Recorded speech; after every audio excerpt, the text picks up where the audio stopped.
Good morning, class. Today I'll be discussing about the nature and roles of assessment.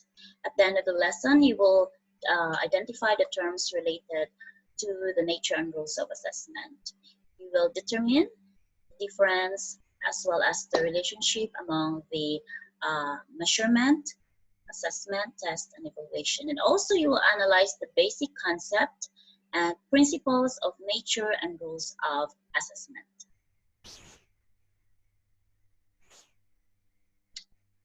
At the core of the learning process, assessment is there. Why assessment is important? Assessment provides diagnostic feedback. What is the student's performance base? What is the student's knowledge base? What are the student's needs? And what has to be taught? It also helps educators set standards. Example, what performance demonstrates understanding, what performance demonstrates knowledge, and what performance demonstrates mastery. Also, it evaluates progress. How is your students doing? How, what modification or changes to the lesson needed for the students, or what teaching method or approaches are the most effective.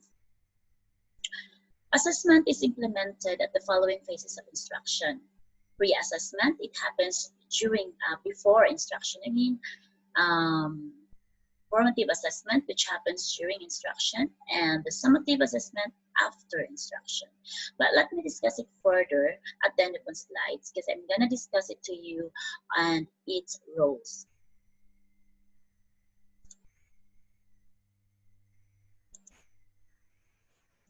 There are four basic principles of outcome-based education. So what is outcome-based education? This curriculum is a clear picture of what is important for the students to be able to do. And then organizing the curriculum. The first principle that I'm going to discuss is the clarity and focus.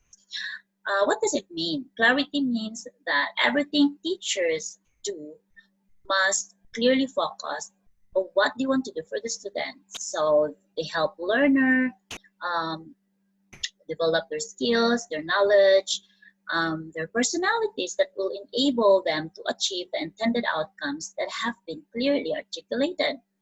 The second is the designing down. Designing down, this curriculum design must start with a clear definition that are achieved at the end of the program. So once this has been done, all the instructional decisions are made to ensure achieve the desired end and result. The third is the high expectations. So the teachers must establish high, challenging standards of performance. So they help the learner engage deeply of what they are learning. The fourth principle, the last principle, is the expanded opportunities. So actually this principle is based on the idea that not all learners learn the same way and the same thing and in the same time. So let's go to the definition of measurement, test, evaluation, and assessment. As you can read here, the meaning of measurement. But in education, measurement refers to what do teachers measure and what instruments do they use in measuring. So the teachers obtain pertinent information and a tool to utilize, like oral presentations, written reports, portfolios, and rubrics. So the test is measures someone's knowledge or ability. Okay, so it means that it is a tool that consists of a set of questions given during a fixed period of time under comparable conditions for all the students. And assessment is the process of interpreting the collective measurement to make professional judgment of value.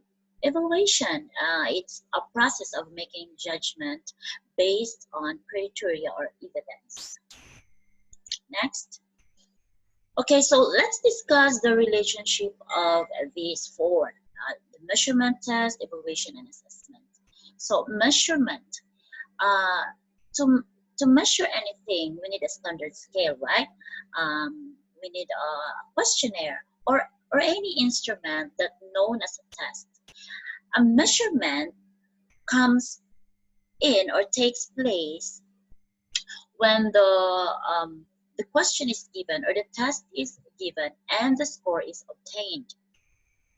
So evaluation, after the data had been collected from the assessment task, the evaluation comes in. So evaluation is often involved in one or more tests, while the test is involved in one or more measurements. So did you see the term test, measurement, and evaluation? They're clearly distinct but interrelated. So what's the other meaning of assessment? The definitions given beforehand. So assessment um, categorized at the following maximum performance, typical performance. So maximum performance is it is when you see the students motivated to perform well, while the typical performance is a measure manifest what students will do or choose to do.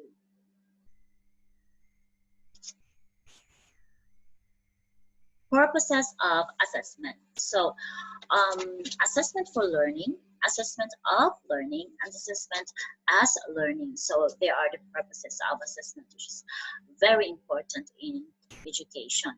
Assessment for learning. It's a matter of function and purpose, a matter of who. But you know, a teacher could make an adjustment um, for this when the assessment result obtained and what method of teaching and strategies. Assessment of learning. It's a summary in nature, a way to see what a student can do. It is done at the end of a task. So, uh, um, you know, the purpose of this is for grading, for reporting, and evaluation.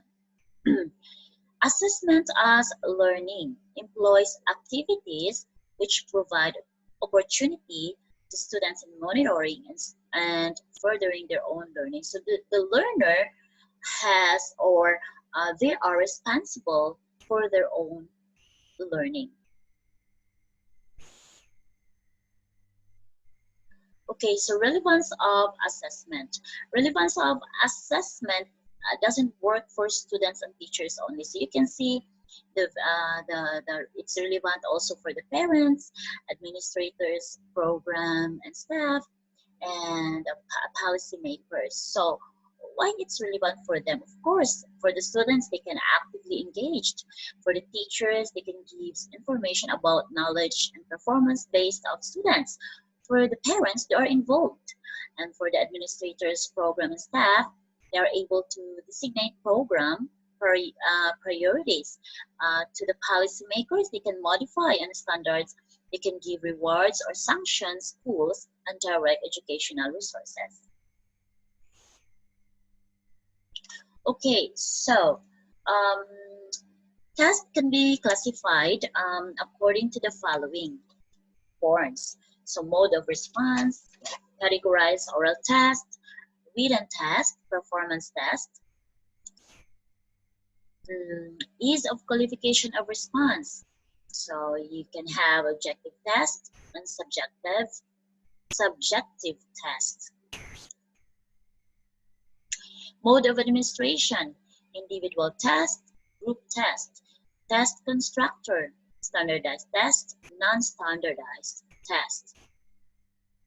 Mode of interpreting result, tests that yield norm reference interpretations, tests that allow criterion reference interpretation. So the performance of a student in here is described against and agreed upon.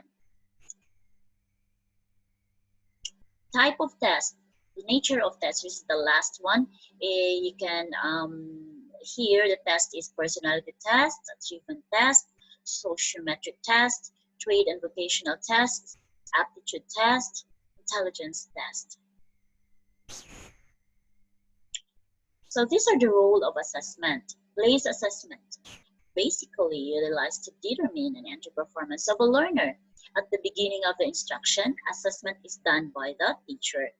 Formative assessment, it mediates the teaching and learning process. It is both teacher-centered and learner-centered. Diagnostic assessment, to identify learning difficulties during instruction. Summative assessment, to determine the extent the students have attained learning outcomes. It is done at the end of the instruction. So that's my lesson for today. I'll see you in my next video. Be safe. Bye.